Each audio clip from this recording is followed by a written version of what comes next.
People and their cell phones. Today, they are almost everywhere you look. Phones provide instant communication, which most people seem to rely on. I'd be lost. I can't live without it. I use my phone all the time. I'm always on my phone. It's kind of very much important to me because it's like my lifesaver. I need my cell phone. But what happens when we lift that phone to our ear? Can the radio frequency signals emitted from the phone affect our brain? We really know relatively little about the potential effects that cell phone technologies may have on how the brain works.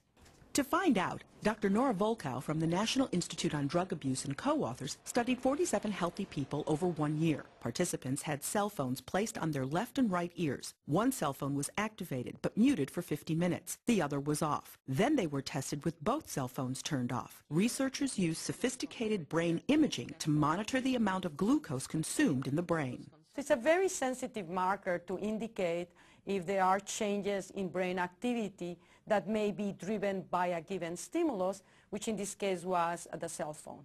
The study appears in this week's JAMA, Journal of the American Medical Association. 50-minute exposure to a cell phone was associated with increases in glucose consumption by the brain, which indicates that the brain was being activated by the radio frequencies from the cell phone. This right area of the brain that was very close to the antenna showed the largest increases in metabolism as compared when the telephones were off. Even though the radio frequencies that are emitted from current cell phone technologies are very weak, they are able to activate the human brain to have an effect.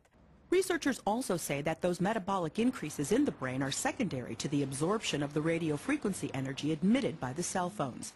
Catherine Dolph, the JAMA Report.